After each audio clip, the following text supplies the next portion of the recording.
Hello everybody, this is Digraj Singh Rajput. Welcome to Magnet Brains. इस video में हम क्या पढ़ने वाले हैं? इस वीडियो में हम पढ़ेंगे association of South east Asian Nations. अब इतना बड़ा बार बार नहीं बोलेंगे हम, तो इसे क्या कह सकते हैं? आसियान। ठीक है, आसियान देश जो है, आसियान नेशंस जो हैं, उनके बारे में हम पढ़ने वाले हैं। जी हाँ, एक बहुत इंपॉर्टेंट टॉपिक है। अगर आप इसके डायमेंशंस को देखने की कोशिश करोगे तो कॉम्पिटिटिव एग्जाम्स के पर्सपेक्टिव से इंपॉर्टेंट हो जाता है, क्योंकि आए दिन कुछ ना कुछ समिट हो रहा है, कोई मीटिंग हो रही है, इंडिया का क्या रिलेशन है उस पर्सपेक्टिव से। अब आप लोग क्लास 12th में जो पढ़ रहे हो, आप लोगों के लिए इंपॉर्टेंट कैसे हो गया कि हम अल्टरनेटिव सेंटर्स ऑफ पावर पढ़ रहे हैं कि विश्व में यूएस की हेजेमनी को चैलेंज करना है। अब चैलेंज करोगे तो आप उसको रिप्लेस किससे करोगे? ठीक है, अब बोलोगे सर हेजेमनी रखना ही क्यों है, सबके बीच में पावर बांट दो। ठीक है, तो वो जो मल्टीपल सेंटर्स ऑफ पावर की अगर हम बात करेंगे तो उसमें कौन कौन प्रबल दावेदार हैं, ठीक है, या फिर कह सकते हैं पोटेंशियल कंटेंडर्स कौन कौन है। तो यूरोपियन यूनियन एक है जो आप पिछले वीडियोस तक पढ़ चुके हैं। ठीक है, पिछले 2 वीडियोस में हमने यूरोपियन यूनियन को अच्छी तरह से समझ लिया है। अब हमारे सामने जो एसोसिएशन है, उस एसोसिएशन का नाम क्या है? Association of South east Asian Nations, जिसे हम आसियान के नाम से भी जानते हैं। तो आसियान के बारे में बहुत सारे डायमेंशंस आप इस वीडियो में जानने वाले हैं, समझने वाले हैं, मजा आएगा। अब देखिए, नाम से समझना स्टार्ट करते हैं। Association of South east Asian, south east Asian. तो अब हम वैसे अगर समझे कि ये एशिया है, अगर मान लो, तो एशिया में एशिया का ईस्ट वेस्ट नॉर्थ साउथ हो गया। अब क्या कह रहे हैं? South east. तो एशिया का ये साउथ रहेगा, मतलब एशिया का ये नॉर्थ है तो ये साउथ रहेगा, ये साउथ हो गया पूरा। अब पूरे साउथ की बात नहीं कर रहे, वो क्या कह रहे हैं? South east. तो जो साउथ ईस्टर्न पार्ट है एशिया का, ठीक है, साउथ ईस्टर्न पार्ट जो है उसे साउथ ईस्ट एशियन रीजन कहेंगे। अब इस साउथ ईस्ट एशियन रीजन में जितने जितने नेशंस हैं, उन सारे नेशंस ने मिलकर एसोसिएशन बनाया कि नहीं? सारे नेशंस नहीं है, तो कुछ 10 नेशंस जो हैं, ठीक है, कुछ 10 नेशंस जो है उन्होंने मिलकर क्या बनाया है? एक एसोसिएशन बनाया, जिसे क्या कहा जाता है? आसियान कहा जाता है। देखो आसियान क्यों इंपॉर्टेंट है वो आपको धीरे धीरे पढ़ते पढ़ते समझ में आ ही जाएगा। आसियान की अगर मैं एक सिग्निफिकेंट बात बताऊं तो जैसे हमने देखा कि यूरोपियन यूनियन जो है, तो यूरोपियन यूनियन का मार्केट जो है, ठीक है, यूरोपियन यूनियन का मार्केट बहुत बड़ा है। तो वैसे यूरोपियन यूनियन के बाद में जैसे अगर आप देखोगे तो यूरोपियन यूनियन के बाद में 3rd लार्जेस्ट मार्केट जो है वर्ल्ड का, ठीक है, वो किसका है? आसियान का है। ये एक इंपॉर्टेंट पॉइंट हो जाता है। ठीक, अब क्या होता है कि यहां जैसे अगर आप देखोगे तो कोई एक बड़ा देश नहीं है ऐसा इनमें, जैसे हम देखते हैं यूरोपियन यूनियन में बड़े बड़े जर्मनी, फ्रांस, ब्रिटेन, ये से बड़े बड़े देश है, लेकिन ये 10 देश मिलकर क्या स्ट्रेंथ लाइज इन यूनिटी, वो वाला कंसेप्ट दर्शाते हैं। ठीक है, तो इस कंटेक्स्ट में आसियान को पढ़ना समझना बहुत ज्यादा जरूरी हो जाता है। फाइन, अब अगर हम बात करते हैं तो साउथ ईस्ट एशिया जो है, साउथ ईस्ट एशिया में एसोसिएशन बनाने की जरूरत क्यों पड़ी? तो जरूरत इसलिए पड़ी, जैसे आपने यूरोपियन यूनियन में भी देखा था, जब यूरोपियन यूनियन बनाई गई तो उनके सामने सवाल था, या तो अपनी वो एज ओल्ड राइवलरी को चलाए रखें, लड़ते रहे आपस में, ठीक है, और लड़ते रहे, विध्वंस करते रहे अपना, या फिर दूसरा ऑप्शन उनके पास ये भी था कि वो राइवलरी को भूल के फिर से द क्वेश्चन ऑफ यूरोप को डिस्कस करें, अपने इकोनॉमिक प्रोग्रेस के बारे में सोचें। ठीक वैसी ही कुछ कहानी यहां पे भी थी। ठीक है, यहां पे आपस में उतनी लड़ाई नहीं थी, लेकिन इन्होंने अत्याचार सहे थे। तो जो साउथ ईस्ट एशिया वाला रीजन है, साउथ ईस्ट एशिया वाला रीजन मतलब जैसे आप देखोगे ना, तो ये वाला जो पार्ट है, खास करके साउथ ईस्ट एशिया में भी आपको कौन सा पार्ट देखना है? ये वाला जो पार्ट देखना है। तो साउथ ईस्ट एशिया में ये जो 10 देश हैं, कौन कौन से? Laos, Myanmar, Vietnam, Thailand, Cambodia, Malaysia, Singapore, ठीक है, फिलीपीन, ब्रुनेई, इंडोनेशिया। तो ये सारे देशों ने मिलकर एसोसिएशन बनाई, क्योंकि इन्होंने कुछ कॉमन सफर किया था। क्या? तो this region of Asia suffered the economic and political consequences of repeated colonialism both Europeans and Japanese by both Europeans and Japanese। एक बात बताता हूं मैं आपको, आप फर्स्ट वर्ल्ड वॉर पढ़े हो, सेकंड वर्ल्ड वॉर पढ़े हो, कुछ कुछ बेसिक आइडिया रखते हो, ठीक है, हमने डिस्कस भी किया। तो यहां पे आप देखोगे तो ये सारे देश जो हैं, जैसे इंडो चाइना की बात कर ले हम, वियतनाम वगैरह की, तो वहां पे किसका डोमिनेशन था? फ्रांस। ठीक है, तो फ्रेंच कॉलोनी था, जिस तरह से हम ब्रिटिश कॉलोनी थे वैसे फ्रेंच कॉलोनी था वियतनाम, लाओस, कंबोडिया के आसपास के रीजन। फाइन, उसके बाद में डच कॉलोनी था, कौन? इंडोनेशिया। इंडोनेशिया में डच थे, फिर वो लोग गए, उसके बाद में जापान ने कब्जा कर लिया। ठीक, तो इस तरह से इस रीजन ने, जापान ने इनफेक्ट क्या है कि पूरा वो जो रीजन है जो आज हम साउथ ईस्ट एशिया के नाम से पढ़ते हैं, सेकंड वर्ल्ड वॉर के टाइम पीरियड में इंडोनेशिया वगैरह सब अपने कब्जे में करके रख लिया था। बहुत एग्रेसिवली नॉर्थ ईस्ट के हमारे स्टेट्स में आके बैठ के वो मीट खा रहे थे जापानीज सोल्जर्स। ठीक है, यहां तक पहुंच गए थे। जी हाँ, प्रैक्टिकल बात बता रहा हूं, यहां तक पहुंच गए थे वो। ठीक है, तो उस सेंस में क्या है कि ये जो पूरा रीजन इसने बहुत ज्यादा सफर किया है। फाइन, इस रीजन ने बहुत ज्यादा सफर किया यूरोपियन कॉलोनाइजर्स के अंडर में, जापान के अंडर में। ठीक है, तो at the end of war it confronted problems of nation building. War के जब खत्म होने पे थी तो नेशन बिल्डिंग के चैलेंजेस थे, कम्युनिस्ट रेवोल्यूशन हुए, यहाँ पे बहुत सारी समस्याएं, आजादी जो है, तो जैसे वियतनाम की हिस्ट्री अगर आप पढ़ोगे ना, वियतनाम की हिस्ट्री पढ़ना कभी बहुत मजेदार है।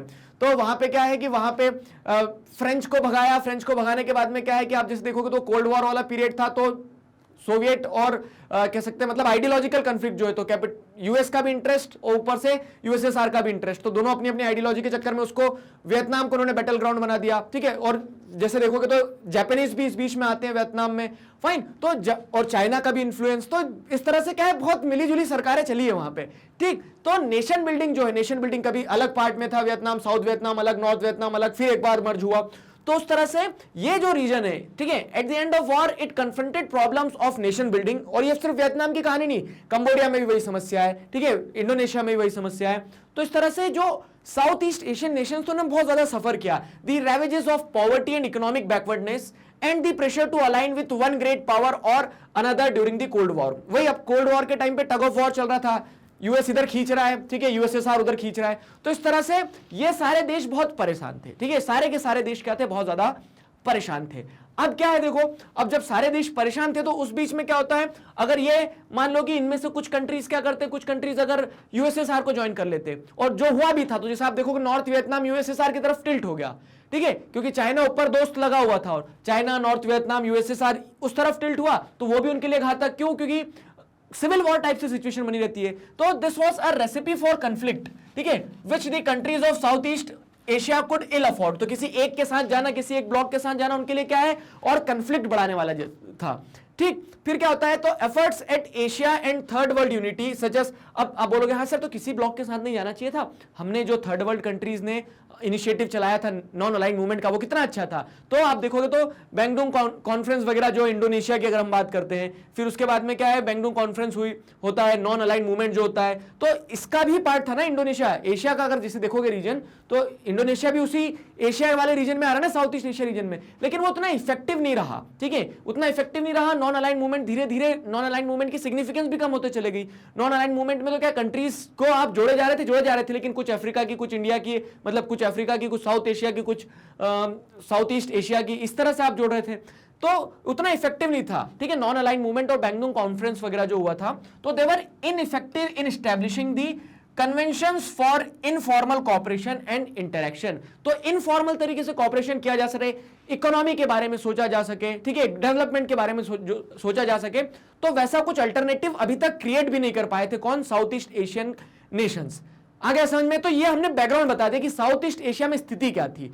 अब देखो क्या है, तो इस पूरे के पूरे बैकड्रॉप में क्या है, इस पूरे के पूरे बैकड्रॉप में therefore the birth of ASEAN was the need of the hour. तो ठीक है, तो एक ऐसा एसोसिएशन बनाना जो डेडिकेटेडली साउथ ईस्ट एशिया के नेशंस, जो विलिंग नेशंस है, उनके बारे में सोचे, वो बहुत इंपॉर्टेंट हो गया था, ठीक है, वो बहुत इंपॉर्टेंट हो गया था। और इसीलिए क्या है, आसियान जैसा एक ऑर्गेनाइजेशन बनाना was in need of hour, ठीक है, उस समय की जरूरत थी। और उसी के चलते क्या होता है, आसियान नेशन बनता है, मतलब ये बनता है जबकि फोटो नहीं है, ये तो 2019 में बैंकॉक में जो समिट होता है, ठीक है, 34th समिट होता है आसियान समिट। अब 34th आसियान समिट होता है 19 में, मतलब सर पहले ही बन गया था क्या? जी हाँ, तो पहले ही, बहुत पहले क्या होता है, आसियान को बना दिया गया था। बहुत पहले कब? तो ASEAN was established 1967 by 5 countries of this region. तो देखो आज आप क्या देख रहे हो कि 10 मेंबर नेशंस हैं, लेकिन ये 10 मेंबर नेशंस जो हमेशा से नहीं रहे थे। जब एस्टैब्लिशमेंट हुआ था तो कितने मेंबर नेशंस थे? 5 थे, वो ध्यान रखो। तो Indonesia, Malaysia, the Philippines, Singapore and Thailand,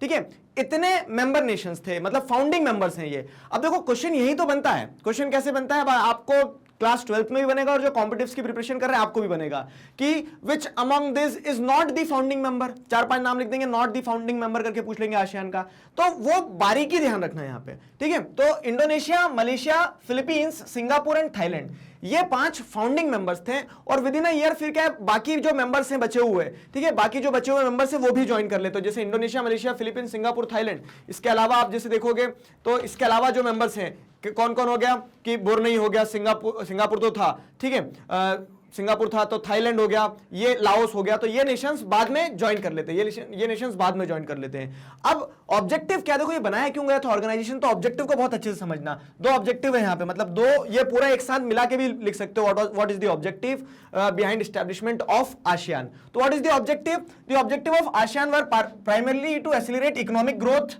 and through that social progress and cultural development, ठीक है। तो क्या है बेसिक ऑब्जेक्टिव, क्या है? इकोनॉमिक ग्रोथ, इकोनॉमिक ग्रोथ को भी लाल करना चाहिए था, इकोनॉमिक ग्रोथ और social progress and cultural development. तो देखो socio cultural development, economic development की बात कर रहे हैं वो, ठीक है। और इसी चीज से क्या है, पिछड़ा हुआ था पूरा का पूरा रीजन, पिछड़ा हुआ कैसे थे इसी चीज से, तो आपको ये कनेक्ट करना है। अब जैसे मैंने बताया कि कॉलोनियलिज्म जो था, कॉलोनियलिज्म के चलते उसने सफर किया, इंपीरियलिज्म को सफर किया है, ठीक है। There were ravages of poverty, गरीबी थी, बैकवर्डनेस थी, तो उसी के चलते ये रीजनल ऑर्गेनाइजेशन जो बनाया गया है, जो 5 फाउंडिंग मेंबर्स के द्वारा बनाया गया था, बाद में 5 और मेंबर जुड़ जाते हैं, और क्या होता है कि उनका ऑब्जेक्टिव क्या, बेसिक ऑब्जेक्टिव इकोनॉमिक ग्रोथ को अचीव करना है through social progress and cultural development, ठीक है। The secondary objective was to promote regional peace and stability based on the rule of law and the principles of United Nations charter, ठीक है। और ये एक तरह से क्या है, यूनाइटेड नेशंस के साथ में जब अलाइन कर लेते हैं ना, जैसे हम भी क्या करते हैं हमारी फॉरेन पॉलिसी में, जो हमारी फॉरेन पॉलिसी का एक ऑब्जेक्टिव रहता है to respect to the ideals of United Nations charter, तो यूनाइटेड नेशंस के चार्टर के साथ में जब अपने ऑब्जेक्टिव को आप अलाइन करते हो तो उसको आपको वर्ल्ड लेजिटिमेसी मिलती है कि हाँ आप भी यूएन की तरह क्या वर्ल्ड पीस कॉपरेशन इसकी बात करते हो, ठीक है। तो उसी तरह से आप देखोगे तो सेकेंडरी ऑब्जेक्टिव क्या है आसियान का, तो regional peace and stability based on the rule of law and the principles of United Nations charter, तो उस पूरे रीजन में स्टेबिलिटी बनी रही। आप देखो सब आपस में मिलकर कॉपरेट करेंगे, सब आपस में मिलकर एक ऑर्गेनाइजेशन, एक एसोसिएशन बना के चलेंगे तो आपस के कॉन्फ्लिक्ट्स को सुलझाया जा सकता है, ठीक है। ये ऑब्जेक्टिव है, ठीक, ये सेकेंडरी ऑब्जेक्टिव हो गया। तो ओवर द इयर्स ब्रुनेई, ये सारे देश आ गए, ब्रुनेई दारुसलाम, ठीक है, Vietnam, Laos People's Democratic Republic, ठीक है, पीडीआर, म्यांमार यानी जो बर्मा था पहले अब म्यांमार हो गया, and Cambodia joined ASEAN taking its strength to 10। तो ध्यान रखना ये 10 पहले Indonesia, Malaysia, Philippines, Singapore, Thailand, और बाद में जो ज्वाइन करने वाले थे Brunei, Vietnam, Laos, Myanmar, Cambodia, ठीक, ये सारे स्टेट्स जो है बाद में ज्वाइन करते हैं। क्लियर हुआ ये? तो इस तरह से 10 नेशंस जो हैं आसियान में है, आसियान में 10 नेशन है, ध्यान रखना, क्योंकि अभी आगे आप सार्क भी पढ़ोगे। यूरोपियन यूनियन में कितने मेंबर नेशंस थे अब बताओगे जरा कमेंट सेक्शन में, चलो देखते हैं, ठीक है। तो यूरोपियन यूनियन में कितने थे बताना आप कमेंट सेक्शन में। और अब अगर हम बात करते हो, देखो ये 5 फाउंडिंग मेंबर्स और ये साइन हो रहा है, मतलब ये यहाँ पे जो आप देखोगे तो कौन सा एक तरह से ये वाला बैंकॉक डिक्लेरेशन साइन हुआ था थाईलैंड में। थाईलैंड में क्या होता है कि थाईलैंड में जो एक सिटी है बैंकॉक, वहां पे उन्होंने तय किया कि हम इस तरह से आसियान जो है एक एसोसिएशन बनाने वाले हैं, ठीक है। ये 10 मेंबर है और ये 5 मेंबर फाउंडिंग मेंबर, वो सारा बता दिया। और जब फाउंडिंग मेंबर्स थे तो उन्होंने जो डिक्लेरेशन साइन किया उसे बैंकॉक डिक्लेरेशन कहा जाता है, ये चीज भी ध्यान रखना है। फिर क्या है, is EU and ASEAN are same, ठीक है। तो अब ये वाला पॉइंट है, ठीक है। तो क्या यूरोपियन यूनियन और आसियान जो है, तो is European Union and ASEAN same, तो इस पॉइंट को ध्यान रखें अगर हम, तो unlike the European Union there is a little desire in ASEAN for super national structure. European Union की खासियत क्या है कि उसने अपने आप को एक सुपर नेशनल स्ट्रक्चर पे प्रोजेक्ट करा है, सुपर नेशनल स्ट्रक्चर पे ले जाके रख दिया है। मतलब आप देखोगे तो क्या है, हमने देखा कि ओपन बॉर्डर से कॉमन करेंसी है, वैसा कुछ लेकिन आसियान में नहीं है। आसियान में अगर आप देखोगे ऑब्जेक्टिव क्या है, economic growth with social and cultural cooperation and development, ठीक है। तो उनका कोई ऐसा नहीं कि हमें सुपर नेशनल स्ट्रक्चर बनाना है, बॉर्डर्स खोलना है, कॉमन करेंसी लाना है, कॉमन कॉन्स्टिट्यूशन, कॉमन पार्लियामेंट, ये सब कुछ नहीं है। यहां कॉपरेशन के पर्सपेक्टिव से एक ऑर्गेनाइजेशन बनाई गई है, ना कि सोवरेनिटी को खत्म करने के लिए, ठीक है। तो हर नेशन की अपनी अपनी सोवरेनिटी है, लेकिन वो कॉपरेशन को और इनहेंस करने की कोशिश करते हैं, ठीक है। तो ये बेसिक पॉइंट आपको जो लिखना है क्या कि यूरोपियन यूनियन और आसियान कैसे एक दूसरे से अलग है, how they are different from each other, और are both the organization same, तो no, both the organizations are not same, ठीक है। तो unlike European Union there is little desire in ASEAN for supranational structure and institutions. ASEAN countries have celebrated what has become known as ASEAN way. तो इन्होंने किस चीज को celebrate किया है, आसियान वे को। मतलब उन्होंने ये बोला कि हमारा अपना एक रास्ता है, हमारा अपना एक तरीका, not necessarily that we are going to copy European Union, ठीक। तो a form of interaction that is informal, non confrontationist and cooperative. तो एक इनफॉर्मल हम क्या कर रहे हैं, मतलब एक ऐसा ऑर्गेनाइजेशन, एक ऐसा एसोसिएशन बनाएंगे जो फॉर्म ऑफ इनफॉर्मल है, ठीक है। कोई बहुत ज्यादा प्रेशराइज नहीं कर रहे हम कि बात मानना ही पड़ेगी, ठीक है। कन्फ्रंटेशनलिस्ट मतलब क्या है, नॉन कन्फ्रंटेशनलिस्ट मतलब कि एक दूसरे के आमने सामने हम ऐसा भी नहीं कि इसकी बात को काट रहे हैं उसकी बात को काट रहे हैं, और कोऑपरेटिव है। तो बेसिक ऑब्जेक्टिव जो है कोऑपरेशन इंश्योर करना है, ठीक। फिर क्या है, The respect for national sovereignty is the critical to the functioning of ASEAN, जो मैंने आपको बताया क्या कि अनलाइक यूरोपियन यूनियन में क्या है कि यूरोपियन यूनियन में आपने नेशनल सॉवरेनिटी को एक तरह से डिसॉल्व कर दिया है। वहां पे देश जो है तो जिनके बीच में जैसे कह सकते हैं कॉमन करेंसी चल रही है, ओपन बॉर्डर है, तो उसके चलते क्या है कि उनकी नेशनल सोवरेनिटी नहीं रह गई है। लेकिन यहाँ पे रिस्पेक्ट फॉर नेशनल सोवरेनिटी, जैसे म्यांमार है तो म्यांमार की बॉर्डर के अंदर क्या हो रहा है, वो म्यांमार की बॉर्डर के अंदर म्यांमार की गवर्नमेंट है, बाकी हाँ रीजनल लेवल पे कॉपरेशन म्यांमार जैसे आसियान देश चाहेंगे उस तरीके से करेगा, आगे समझ में वो पॉइंट रहता है। तो ये रीजनल, और देखो संगठन में शक्ति है, ये वाला पॉइंट यहां पे प्रूव होता है कि सारे देश जिसे देखोगे तो कोई बहुत ज्यादा बड़ी इकोनॉमी नहीं है, बहुत ज्यादा पावरफुल नहीं है, लेकिन सारे सब साथ में आके क्या करते हैं, सारे देश जब साथ में आते हैं तो वो एक बड़ी बार्गेनिंग पावर बना पाते हैं, एक बड़ा मार्केट बना पाते हैं, जिसमें बताया वर्ल्ड ट्रेड में इनका थर्ड लार्जेस्ट कंट्रीब्यूशन है। ठीक, फिर क्या है, with some of the fastest growing economies, ये एक पॉइंट है कि though the economies are small but they are the world's fastest growing economy, ठीक है, in the world's fastest growing economy. तो जिस तरह से आप चाइना इंडिया को फास्टेस्ट ग्रोइंग इकोनॉमी की रेस में कंसीडर करते हो, तो वैसे ही बात करते हो आप सिंगापुर की, तो दीज कह सकते हैं। और यहाँ पे ह्यूमन डेवलपमेंट इंडेक्स, एक पॉइंट ये भी ध्यान रखने वाला कि ह्यूमन डेवलपमेंट इंडेक्स बहुत सारे ऐसे कंट्रीज हैं आसियान, मतलब आसियान मेंबर्स ऐसे हैं जिनकी ह्यूमन डेवलपमेंट इंडेक्स बहुत अच्छी है, ठीक है। तो उस सेंस में क्या है, फास्टेस्ट ग्रोइंग इकोनॉमीज आ जाते हैं, लेवल ऑफ डेवलपमेंट अच्छा है, स्टैंडर्ड ऑफ लिविंग अच्छा है आसियान मेंबर स्टेट्स का, फाइन।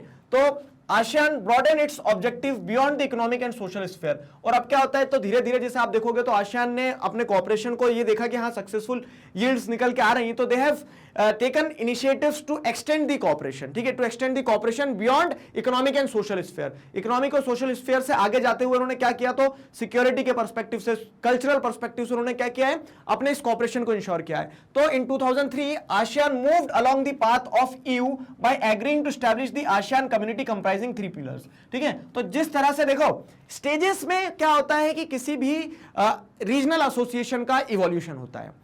यूरोपियन यूनियन भी जब बना था तो पहले क्या बना था, मैंने आपको क्या बताया पिछले वीडियो में कि वो coal and steel, European coal and steel committee बनाई थी उन्होंने, एक तरह से कि कोल और स्टील जो है वो जो उस पूरा रीजन था लक्समबर्ग वगैरह वाला, तो वहां पे क्या करेंगे, 6 देशों ने मिलकर उन्होंने तय किया था कि हम कोल एंड स्टील के प्रोडक्शन को साथ में करेंगे, यूरोटॉम वगैरह स्टैब्लिश किया था उन्होंने, ठीक है। फिर लेकिन धीरे धीरे उन्होंने यूरोपियन कम्युनिटी बनाया, यूरोपियन कम्युनिटी से उन्होंने पार्लियामेंट बनाया, पार्लियामेंट से फिर उन्होंने क्या किया, एक तरह से यूनिवर्सल अडल्ट फ्रेंचाइजी के बेसिस पे क्या किया कि पूरे यूरोपियन मेंबर्स के लिए, यूरोपियन पार्लियामेंट में पूरे यूरोपियन मेंबर नेशन जो थे उनके लिए इलेक्शन कंडक्ट करवाए। और फिर 1992 जाते जाते क्या है, मैस्ट्रिक्ट, ट्रीटी ऑफ मैस्ट्रिक्ट में उन्होंने ये तय कर लिया कि हम यूरोपियन यूनियन बनाते हैं, ठीक है। तो वो ग्रेजुअली इवॉल्व हुआ है। वैसे ही क्या है कि एसोसिएशन जब सक्सेस होते दिख रही है कि हाँ 67 से सही काम चल रहा है बिना किसी कंफ्लिक्ट के, इनफैक्ट कुछ अचीवमेंट्स भी रहे, जैसे अभी बताऊंगा मैं, Cambodian crisis, east Timor crisis जो है उनको रिजॉल्व करने में अचीवमेंट्स भी रहा है आसियान का। तो फिर उन्होंने तय कर लिया 2003 में कि जिस तरह से यूरोपियन यूनियन बनने से पहले कम्युनिटी था ना,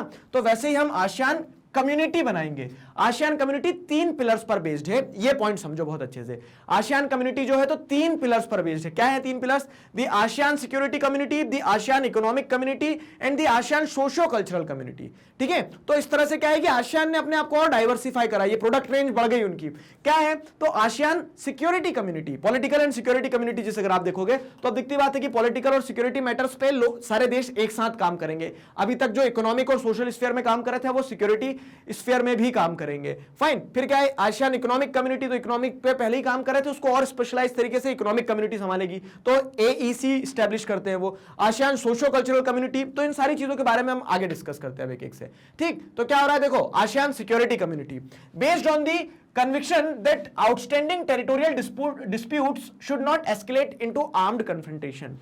अब देखो ये पॉइंट बहुत इंपॉर्टेंट है। टेरिटोरियल डिस्प्यूट्स जो है हर जगह रहते हैं, आसियान मेंबर्स में भी जिससे अगर आप देखोगे तो टेरिटोरियल डिस्प्यूट्स आपको देखने को मिल जाएंगे। आसियान मेंबर जो हैं तो आई गेस शायद लाओस, कंबोडिया जो है, वियतनाम जो है, तो इनके बीच में कहीं ना कहीं टेरिटोरियल डिस्प्यूट्स बने रहते हैं, लेकिन ये इंश्योर करते हैं कि टेरिटोरियल डिस्प्यूट्स को पीसफुली रिजॉल्व कर लिया जाए, कोई आर्म्ड कंफ्लिक्ट में कन्वर्ट ना हो जाए। और एक और जो सबसे बड़ा एडवांटेज जो मिला है आसियान सिक्योरिटी कम्युनिटी को, वो क्या मिला है देखो, आसियान नेशंस के बाजू में अगर आप देखने की कोशिश करेंगे तो आसियान नेशंस के बाजू में कौन है? आसियान नेशंस के बाजू में है चाइना, ठीक है। ऊपर जैसे चले जाओगे तो ऊपर चाइना है ये, ठीक है, ऊपर चाइना है, साउथ चाइना सी आ गया। अब आपने न्यूज में रिसेंटली पढ़ा होगा, खास करके जो कॉम्पिटिटिव्स की प्रिपरेशन कर रहे हैं ध्यान से सुनो, तो साउथ चाइना सी में क्या होता है कि चाइना जो एग्रेशन दिखाता है, छोटे मोटे देश जो है फिलीपींस वगैरह, इनको क्या करता है, डराने धमकाने की कोशिश करता है। तो अब क्या है, फिलीपींस जैसे देश को तो फूंक में उड़ा देगा, लेकिन यहां पे क्या है, संगठित अगर रहेंगे ये, ठीक है, आसियान नेशंस अगर संगठित रहेंगे तो वो इकोनॉमिक प्रेशर बना सकते हैं। मिलिट्री सबकी मिलीजुली मिलिट्री क्या है, फिर भी पावरफुल दिखेगी ना। तो उस तरह से आसियान नेशंस जो हैं अगर वो क्या बोलते हैं, military community, security, political and security community बनाए, ASEAN political and security community जो है, तो वो क्या कर सकती है, बार्गेनिंग पावर जो है सिक्योरिटी पार्ट पे बढ़ा देती है इन सारे देशों के बीच में, ठीक है, इन सारे देशों के बीच में सिक्योरिटी जो है, सिक्योरिटी की जो बार्गेनिंग कैपेसिटी वो बढ़ा देती है। तो ये एक सबसे बड़ा एडवांटेज है आसियान सिक्योरिटी कम्युनिटी का। ASEAN had several agreements in place by which member states promise to uphold peace, और फिर क्या है कि जो मेंबर स्टेट्स है वो ना लड़ पड़े कहीं। तो इस चीज को इंश्योर करने के लिए जो सिक्योरिटी एंड पॉलिटिकल कम्युनिटी वो ये इंश्योर करती है कि मेंबर स्टेट्स जो है वो भी पीस को अपहोल्ड करके रखे, neutrality, cooperation, non interference and respect for national differences and sovereign rights, ठीक है। National differences and sovereign rights की अगर हम बात करें तो हर देश जैसे बताया ना कि अभी वो यूरोपियन यूनियन वाले लेवल पे नहीं पहुंचे, उतनी मैच्योरिटी नहीं कि सब ओपन बॉर्डर कर दे, ठीक है। तो वो क्या है, नेशनल सॉवरेन राइट जो किस देश के किस टेरिटरी पे कहां तक है, उन सारी चीजों को पीसफुली इस सिक्योरिटी कम्युनिटी के अंदर एड्रेस करने की कोशिश की जाती है, प्रयास किया जाता है। The ASEAN Regional Forum, ठीक है, ARF, ASEAN Regional Forum, which was established in 1994, is the organization that carries out coordination of security and foreign policy. अब ये रीजनल फोरम जो है, तो आसियान नेशंस तो 10 एक साथ हो गए, वो अपने आप को आसियान स्टेट्स बोलेंगे। उसके अलावा भी क्या है, उसके अलावा भी जैसे अगर आप देखोगे तो उसके अलावा भी 26 मतलब नहीं, उसके अलावा भी जैसे देखोगे तो 16 और देश जो हैं वो मिलके क्या करते हैं, मिलके एक 27 देशों का इस तरह से आसियान रीजनल फोरम बनता है, ठीक है, आसियान रीजनल फोरम बनता है। तो उसमें क्या देखने को मिलेगा आपको कि इंडिया भी है उसका पार्ट, ठीक है, उसका पार्ट इंडिया भी, उसका पार्ट चाइना भी है। तो सभी देश मिलके क्या करते हैं, ये इंश्योर करते हैं कि पीस बना रहे इस पूरे रीजन में। तो आसियान रीजनल फोरम भी जो है तो कह सकते हैं कि आसियान का एक स्टेप अहेड है सिक्योरिटी और कह सकते हैं कि पॉलिटिकल मैटर्स पे कोऑपरेशन इंश्योर करने के लिए। तो these are the achievements, these are the objectives of ASEAN regional मतलब आसियान पॉलिटिकल सिक्योरिटी कम्युनिटी, ठीक है। फिर अगर आप देखते हो तो आसियान इकोनॉमिक कम्युनिटी की अगर हम बात करें, फाइन, तो while the ASEAN region as a whole is much smaller economy compared to the US and the EU and Japan, its economy is growing much faster than all these. तो अगर economic size की बात करोगे ना कि इतने trillion इतने billion का जीडीपी है उसका, तो वो साइज तो छोटा है उसका, क्यों, क्योंकि इससे बड़े बड़े दिग्गज है, यूएस है, ठीक है, यूरोपियन यूनियन है, उसके बाद में हम कहें तो जापान है, और भी बड़े बड़े कंट्रीज हैं।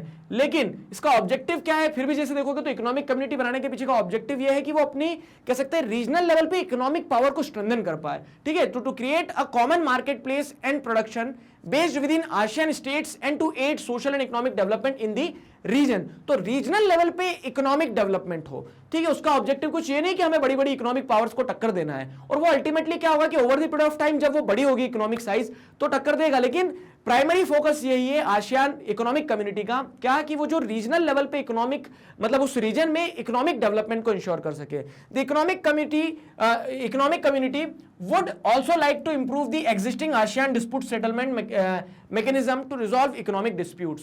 तो अब क्या होता है कि इकोनॉमिक डिस्प्यूट्स भी होते हैं, जिस तरह से मैंने बताया सिक्योरिटी और पॉलिटिकल डिस्प्यूट्स हो सकते हैं मेंबर नेशंस के बीच में, वैसे ही जो इकोनॉमिक डिस्प्यूट्स हैं मेंबर नेशंस में, उसके साथ साथ में जो दूसरे स्टेट्स हैं मतलब जैसे मान लो चाइना है, तो चाइना के साथ सिक्योरिटी इशूज भी हैं और इकोनॉमिक इशूज भी रहते हैं। तो उन इकोनॉमिक इशूज को प्रॉपर्ली एड्रेस किया जा सके, इकोनॉमिक डिस्प्यूट जो उन्हें प्रॉपर्ली एड्रेस किया जा सके under the ASEAN economic community, fine. तो ASEAN has focused on creating a free trade area. अब ये देखो फ्री ट्रेड एरिया का कंसेप्ट जो है, फ्री ट्रेड एरिया समझते हो क्या होता है? फ्री ट्रेड एरिया मतलब फॉर एग्जांपल जैसे बताते हैं कि कंट्री ए है और ये कंट्री बी है, तो अब क्या होता है कंट्री ए से कंट्री बी में क्या होगा, सामान आएगा तो कंट्री बी टैक्स लगाएगा, एक्साइज ड्यूटी वगैरह ये सारी चीजें, ठीक है, कस्टम ड्यूटी एक्साइज ड्यूटी लगेंगे, वही कंट्री ए भी करेगा। अब इन्हें पता है कि यार अपन दोनों एक दूसरे को सामान बेच रहे हैं, तो क्यों हम ये सारा एक्साइज ड्यूटी और कस्टम टैक्स वगैरह ये सब कुछ लगाए, हम क्या करते हैं टैक्स कम कर देते हैं, मूवमेंट ऑफ कुछ गुड्स जो है, कुछ गुड्स को हम क्या करते हैं फ्री मूवमेंट अलाउ कर दें, तो उससे क्या होगा, उससे हमारे बीच में जो इकोनॉमिक कॉपरेशन वो बढ़ेगा, ठीक है। तो इस तरह का फ्री ट्रेड एरिया का कंसेप्ट भी जो है वो प्रोमिनेंट है कहां पे, आसियान नेशंस के बीच में। तो सारे आसियान कंट्रीज जो हैं तो उनके बीच में तो फ्री ट्रेड एग्रीमेंट है, लेकिन उसी के साथ साथ में आप क्या देखोगे तो चाइना और आसियान नेशंस जो है आसियान +3 कहा जाता है। आसियान +3 को अगर समझोगे तो जैसे चाइना, साउथ कोरिया, आसियान और एक और कोई देश है, जापान है आई गेस, ठीक है। तो ये आसियान +3 नेशंस जो है तो इनके बीच में फ्री ट्रेड एग्रीमेंट है। वैसे ही इंडिया और आसियान के बीच अगर देखोगे तो फ्री ट्रेड एग्रीमेंट है, ताकि क्या हो, ताकि इकोनॉमिक कॉपरेशन जो उसको और बड़े लेवल पे क्या किया जा सके, परफॉर्म किया जा सके, इकोनॉमिक कॉपरेशन को और बड़े लेवल पे परफॉर्म किया जा सके, ठीक है। तो ये पॉइंट रहता है। तो इस तरह से यहाँ पे देखने को मिला the economic community was also like to improve existing, ये डिस्प्यूट खत्म करने वाले पॉइंट तो हो ही गया। ASEAN has focused on creating a free trade area for investment, labour and services. तो इन्वेस्टमेंट, लेबर, सर्विसेज का एक जगह से दूसरी जगह आराम से इजी मूवमेंट हो पाए, इस चीज को ध्यान में रखते हुए क्या है, इस चीज को ध्यान में रखते हुए फ्री ट्रेड एरियाज भी कंस्ट्रक्ट किए जाते हैं। तो इंडिया मतलब ASEAN India free trade area जो है, तो आसियान इंडिया FTA ये, ठीक है। तो ये क्या होगा, इस तरह से मतलब कोडवर्ड में लिखी जाती चीजें। तो ASEAN India free trade area जो आसियान नेशंस और इंडिया के बीच में फ्री ट्रेड मूवमेंट को अलाउ करता है। फिर क्या आता है, the US and China have already move fast to negotiate free trade areas with ASEAN. ये दोनों देश क्या है, इनको पता है कि economic power is the real power, ठीक है। तो उसके चलते क्या है कि इन्होंने बहुत तेजी से काम किया है। कैसे काम किया बहुत तेजी से, कि उन्होंने फोकस किया कि फटाफट फ्री ट्रेड एग्रीमेंट साइन कर लिया जाए। तो चाइना, यूएसए, इंडिया ने भी फिर कसर नहीं करी, इंडिया ने भी 2010 के आसपास क्या है फ्री ट्रेड एग्रीमेंट साइन कर लिया। आसियान इकोनॉमिक कम्युनिटी का काम ही है कि इकोनॉमिक डेवलपमेंट को इंश्योर करे उस पूरे रीजन में, ठीक है। तो ये सेकंड पिलर हो गया। देखो मोटा माटी चीजों को ध्यान रखते चलना कि आसियान नेशंस क्या है वो हमने पढ़ लिया, ठीक है। अब आसियान नेशंस जो है तो moving ahead they have created ASEAN community. ASEAN community is based on 3 pillars. And what are those 3 pillars? तो एक तो वो क्या है, सिक्योरिटी, मतलब ASEAN सिक्योरिटी कम्युनिटी बनाई उन्होंने, तो सिक्योरिटी, पॉलिटिकल सिक्योरिटी एस्पेक्ट्स पे क्या करेंगे, कॉपरेशन करेंगे। दूसरा क्या है, ASEAन इकोनॉमिक कम्युनिटी बनाई है। तीसरा क्या है, तो तीसरा देखोगे तो ASEAन सोशो कल्चरल कम्युनिटी। अब ये क्या है सर, बुक में नहीं दिया है। तो ASEAन सोशो कल्चरल कम्युनिटी की अगर बात करें तो इसका मेन ऑब्जेक्टिव क्या है कि कल्चर जो है, ठीक है, कल्चरल कॉपरेशन को इंश्योर किया जाए। तो जैसे socio cultural community, ASEAN socio cultural community और इंडिया के बीच में क्या आप देखोगे, रिलेशन। तो यहां पे एक बहुत अच्छा रिलेशन का पार्ट में आपको बताता हूं, बुद्धिज्म जो है, ठीक है। तो Buddhism is the culture of that region, ठीक। बुद्धिज्म उस रीजन का कल्चर है पूरा।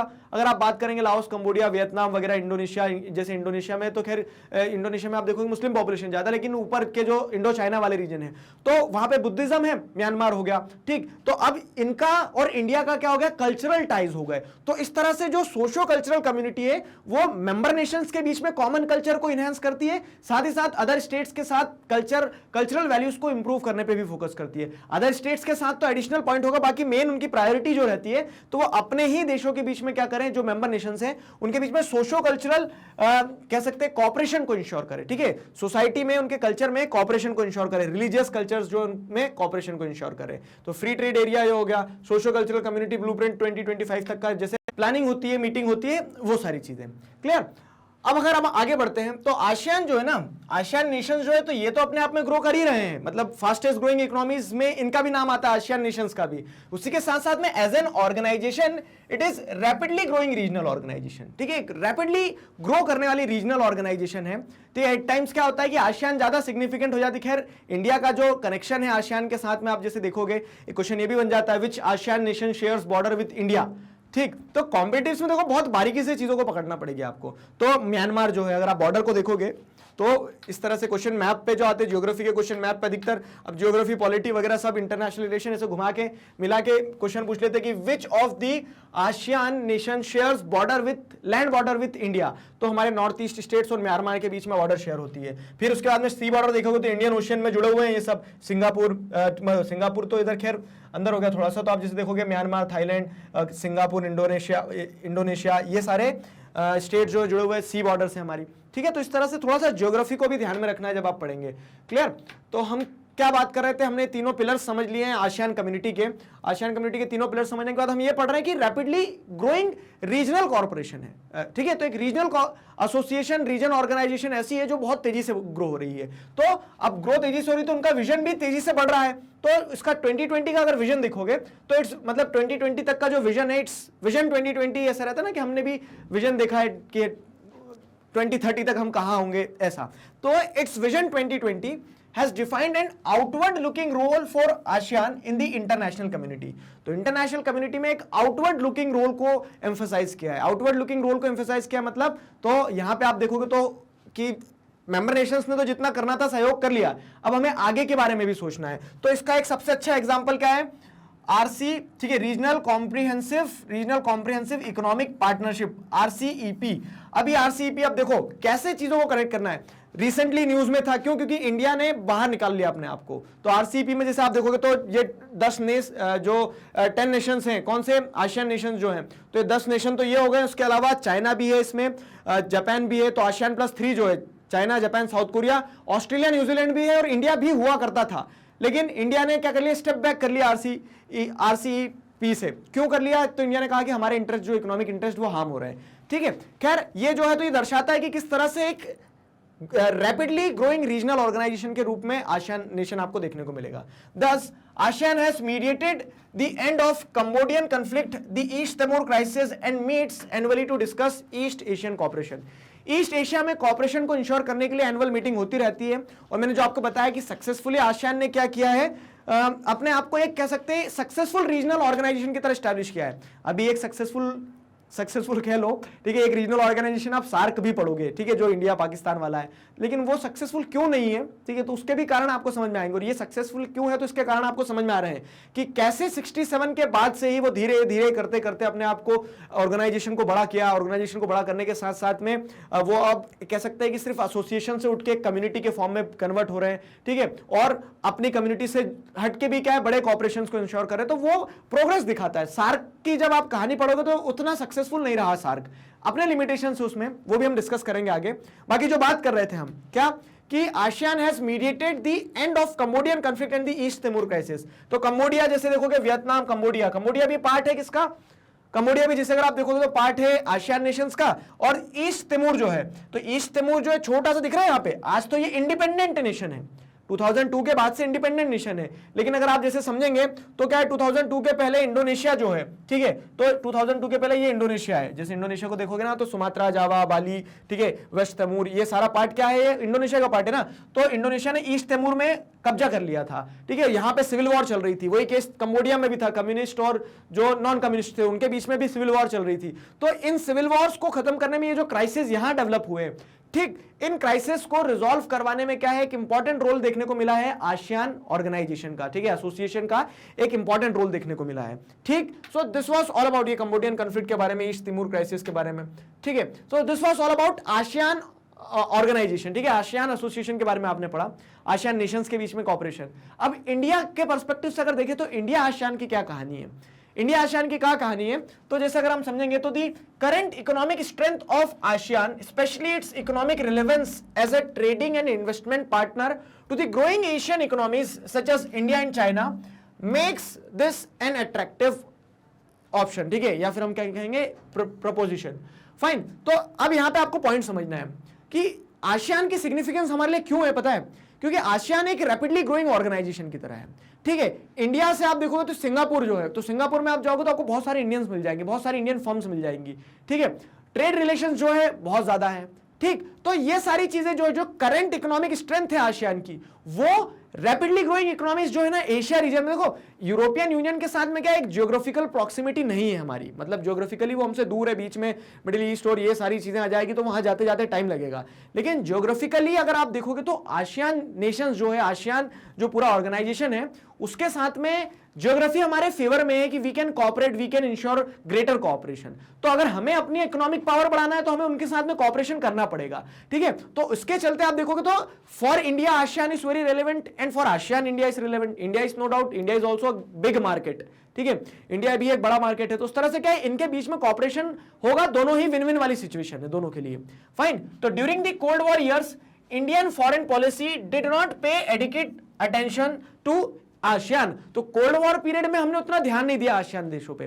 क्यों नहीं दिया, तो उसके पीछे कारण है। जैसे कुछ देश जो थे, मैंने आपको बताया, वियतनाम हो गया, कंबोडिया हो गया, तो ये कम्युनिस्ट ब्लॉक की तरफ झुके हुए थे, चाइना उन्हें सपोर्ट कर रहा था, तो हम ऑटोमेटिकली पीछे आ गए, ठीक है। तो कोल्ड वॉर टाइम पीरियड में आसियान नेशंस के साथ में उतने घनिष्ठ संबंध बन नहीं पाए। फाइन, लेकिन कोल्ड वॉर खत्म हुआ, देखो कैसे चीजें काम करी है, तो ऐसे आपको कनेक्ट करना है। कोल्ड वॉर खत्म हुआ, ठीक, 1991 में जैसे कोल्ड वॉर खत्म होता है, और 1992 में जैसे अगर आप देखोगे तो हमने भी क्या किया, लिबरलाइजेशन, एलपीजी रिफॉर्म पे गए हम, ठीक है, और इकोनॉमी को क्या कर दिया, ओपन अप कर दिया, लिबरलाइजेशन, प्राइवेटाइजेशन, ग्लोबलाइजेशन।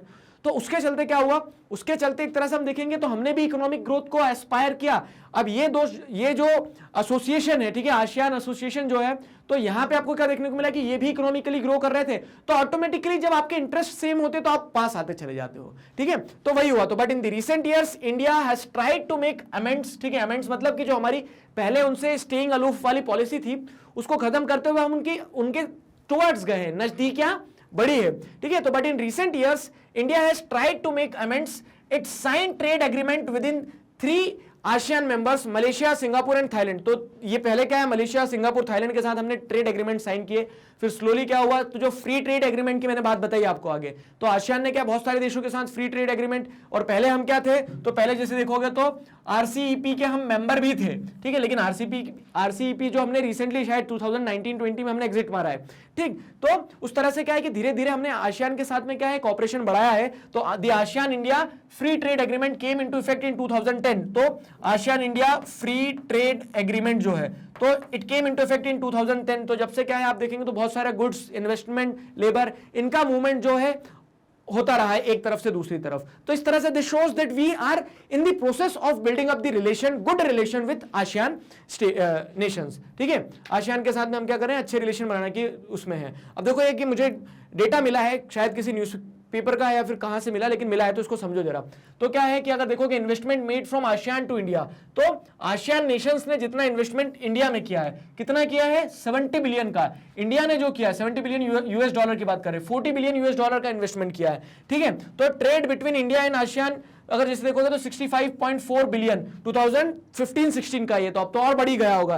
तो और इट कंप्राइजेस 10 to 12%। तो टोटल इंडिया का ट्रेड उसका 10 to 12% हम आसियान स्टेट्स के साथ कर रहे हैं, आसियान नेशंस के साथ में कर रहे हैं। So this shows the growing economic relationships between ASEAN and India which is good for both the part, ठीक है। आसियान के लिए भी, आसियान ग्रुप्स के लिए भी भला है और इंडिया के लिए भी भला है। तो विन विन सिचुएशन है, क्या बुरा है, ठीक। सिग्निफिकेंस की अगर हम बात करें तो ASEAN's strength however lies in its policy of interaction and consultation with the member states, with dialogue partner and with other non regional organizations, ठीक है। तो आसियान की स्ट्रेंथ क्या है, आसियान की स्ट्रेंथ को अगर आप समझोगे ना, तो एक तो 10 देश हैं, उनके बीच में आपस में उसके बहुत अच्छे डायलॉग, उसके कंसल्टेशंस हैं, ठीक है। वो सारे 10 मिलकर 10 भाई की तरह काम कर रहे हैं। फिर क्या है, तो जो दूसरे स्टेट्स हैं जैसे इंडिया वगैरह, दूसरे जो रीजनल स्टेट्स हैं उनके साथ में आसियान के बहुत अच्छे टर्म्स हैं। फिर दूसरे रीजनल स्टेट्स के साथ तो संबंध है ही, नॉन रीजनल स्टेट्स जैसे यूएसए का कोई रीजन नहीं है, साउथ एशिया में थोड़ी ना आता है, यूएसए दूर है, लेकिन यूएसए के साथ भी क्या non regional organisations, European union हो गया, यूएसए हो गया, तो उन सब के साथ में आसियान के क्या है आपको अच्छे इंटरैक्शंस, अच्छे कंसल्टेशंस देखने को मिलेंगे, which makes it a potential organization, ठीक है। तो एक पोटेंशियल ऑर्गेनाइजेशन की तरह आसियान इमर्ज होकर आता है। It is the only regional association in Asia that provides a political forum where Asian countries and the major powers can discuss political and security concerns. This is the point to note. क्या हो रहा है ना, देखो अब India और पाकिस्तान की नहीं बन रही है, लेकिन क्या होता है कि अब जैसे आसियान समिट्स होते हैं उसमें अगर हम क्या डायलॉग पार्टनर के फॉर्म में जाते हैं, हम मेंबर नहीं है, डायलॉग पार्टनर के फॉर्म में जाते हैं, अगर मीटिंग अटेंड करते हैं, पाकिस्तान भी वहां आता है, तो वहां पे आप क्या कर सकते हो, बात कर सकते हो। चाइना और इंडिया एक प्लेटफॉर्म पे बात कर सकते हैं आसियान के, ठीक है, यूएस इंडिया बात कर सकते हैं। तो दिस इज द सिग्निफिकेंस कि ये एक इकोनॉमिक ऑर्गेनाइजेशन के फॉर्म में देख लो, आप एक पॉलिटिकल कॉपरेशन के फॉर्म में देख लो, लेकिन वो एक प्लेटफॉर्म भी प्रोवाइड करता है कि जिसके चलते क्या है कि रीजनल, मतलब सिर्फ एक रीजनल एसोसिएशन नहीं है, वो एक क्या करता है, एक पॉलिटिकल फोरम प्रोवाइड करता है जहां पे एशियन कंट्रीज और मेजर पावर्स जो हैं दूसरे, they can discuss the political and security concerns, ठीक। तो इस तरह से वो ऐसा रहता है कि शादी ब्याह में जाते हैं तो हम किस तरह से लोगों से इंटरेक्ट कर पाते हैं, ठीक है, हम आपस में नहीं बनती होगी लेकिन किसी तीसरे ने हम दोनों को शादी में बुलाया तो आमना सामना हो जाता है। तो उस तरह से क्या एक इंपॉर्टेंट रीजनल फोरम बन जाता है which is having a importance of international issues, ठीक है। ये हो गया सारा सब कुछ, हमने आसियान के बारे में पढ़ा, association of South east Asian Nations के बारे में पढ़ा। अब देखो एक कार्टून है, तो कार्टून पे क्वेश्चन बनते हैं। अब कार्टून पे क्वेश्चन यही पूछ लिया, who is the figure in this cartoon, तो कौन है, तो ये है डॉक्टर मनमोहन सिंह। मनमोहन सिंह को जानते हो ना, हमारे प्राइम मिनिस्टर रहे कब से कब तक, तो आई गेस 2004 से 14 तक हमारे प्राइम मिनिस्टर रहे डॉक्टर मनमोहन सिंह। अब ये प्राइम मिनिस्टर रहने से पहले क्या, अगर जैसे देखोगे तो 1991 में, उस टाइम पे जब हम लिबरलाइजेशन की पॉलिसी को अडॉप्ट करने वाले थे 1991, ठीक है, आई रिपीट 1991, तो उस टाइम पीरियड में क्या होता है कि पीवी नरसिम्हा राव जब हमारे प्राइम मिनिस्टर थे, ये फाइनेंस मिनिस्टर थे, ठीक है, ये फाइनेंस मिनिस्टर थे। तो वो जो पूरा प्रोग्राम हुआ था एलपीजी रिफॉर्म्स का, लिबरलाइजेशन का, प्राइवेटाइजेशन का, ग्लोबलाइजेशन का, तो उस टाइम पीरियड में क्या है, उस टाइम पीरियड में जैसे अगर आप समझोगे तो इनके सामने एक चैलेंज था। क्या चैलेंज था कि उस समय पे हमने लुक ईस्ट पॉलिसी को अडॉप्ट किया था। लुक ईस्ट पॉलिसी मतलब क्या है, तो जैसे ये इंडिया है अगर, तो इंडिया के आप इधर जाओगे ईस्ट में, तो ईस्ट में ये सारे नेशन, इंडोनेशिया वगैरह है, ठीक है, इधर म्यांमार हो गया, इंडिया ही गायब हो गया हमारा, ठीक है, तो ये हो गया। फिर उसके बाद में जैसे अगर आप देखोगे तो इधर ईस्ट में जाओगे तो ईस्ट में ही आपको ये सारे देश देखने को मिलेंगे, ये, ठीक है, आसियान नेशंस। तो उस तरह से क्या है, उस तरह से हमने लुक ईस्ट पॉलिसी अडॉप्ट करी थी 1990s के टाइम पीरियड में, लिबरलाइजेशन के बाद में, जिसमें हमने क्योंकि पहले हम क्या थे, कोल्ड वॉर पीरियड में न्यूट्रल बैठे हुए थे, लेकिन अब जब हमने अपनी इकोनॉमी को लिबरलाइज किया तो हमारे पास हमारी फॉरेन पॉलिसी में हमने इस चीज पे ध्यान दिया कि ईस्टर्न कंट्री जो है, जापान से दोस्ती करो, ठीक है, सिंगापुर से दोस्ती करो, आसियान नेशन से दोस्ती करो, ताकि इकोनॉमिकली ग्रो करें, ठीक है। तो India's look east policy since the early 1990s and act east policy since 2014, और फिर 2014 से जैसे आप देखोगे एनडीए गवर्नमेंट आती है, बीजेपी गवर्नमेंट, तो उनकी पॉलिसी क्या है, उन्होंने फिर पॉलिसी को रीओरिएंट करा, बोला कि 1990s में जो आपने देखना चालू किया था ईस्ट की तरफ, अब काम करना चालू करते हैं। तो क्रक्स जो है कि हमारी जो look east act east policies है ना, ये फॉरेन पॉलिसीज के पार्ट है कि ईस्टर्न कंट्रीज की तरफ देखा जाए, उनसे रिलेशंस बेहतर सुधारे जाए, ठीक है। तो वो पॉलिसीज जो है, ठीक है, have led to greater economic interaction with the East Asian nations, ASEAN, China, Japan, south Korea. तो इनके साथ में क्या है, हमारे ग्रेटर कोऑपरेशन जो है इंश्योर कर पाए हम, कब, लुक ईस्ट और एक्ट ईस्ट पॉलिसीज के चलते। तो ये तो कार्टून का मतलब एक क्रक्स समझ में आया। बाकी क्वेश्चन ये पूछे जा सकते हैं कि ये कौन है, तो डॉक्टर कौन है, हमारे डॉक्टर मनमोहन सिंह। डॉक्टर मनमोहन सिंह के बाद में आप देखोगे तो कार्टून दर्शाना क्या चाह रहा है, जैसे ईस्ट एशियन नेशंस, तो जो हमारी लुक ईस्ट पॉलिसी उन्होंने अडॉप्ट करी 1990s में, तो आसान नहीं था चीजें। तो अब जैसे देखोगे तो यहाँ क्या लिखा है, कंपटीशन लिखा है, और कंपटीशन, ये आग जल रही है कंपटीशन की, तो कंपटीशन की आग क्या दर्शाना चाह रही है, कंपटीशन की आग ये दर्शाना चाह रही है कि टफ कंपटीशन होगा जब आप इकोनॉमी को लिबरलाइज करोगे, ईस्टर्न कंट्रीज के साथ जाओगे। तो उस समय पे जापान, साउथ कोरिया, चाइना जो कि डेवलप्ड हो चुके थे काफी, तो क्या उनके साथ में फ्री ट्रेड एग्रीमेंट वगैरह साइन करने से हमारी इकोनॉमी बचेगी नहीं बचेगी, हमारे जो नए नए डेवलपमेंट, मतलब हमारी इकोनॉमी जो नए नए बिजनेस ग्रो हो रहे हैं, क्या वो सर्वाइव कर पाएंगे नहीं कर पाएंगे। तो मल्टीपल फैक्टर्स जो है, ठीक है, तो उस सिचुएशन को क्या है, दर्शाया गया है when we were adopting the look east policy, when we were trying to have better relations with the East Asian nations। तो उस पूरी सिचुएशन को क्या किया गया है, यहाँ पे दर्शाया गया है। So this was all about association of south east Asian Nations. South east Asian Nations के बारे में पूरी कहानी हमने डिस्कस करी। आशा करते हैं आपको सारी चीजें समझ में आई हैं। मैग्नेट ब्रेन्स पर इसी तरह से सभी सब्जेक्ट्स, चैप्टर्स, टॉपिक, सब टॉपिक, सब कुछ सिस्टमैटिक वे में वीडियो लेक्चर्स के फॉर्मेट में अवेलेबल है, जिन्हें आप बहुत आसानी से देख सकते हैं, पढ़ सकते हैं, घर बैठे अपना सिलेबस कंप्लीट कर सकते हैं। जी हाँ, अपने जूनियर्स और सीनियर्स को जरूर बताइए मैग्नेट ब्रेन्स के बारे में।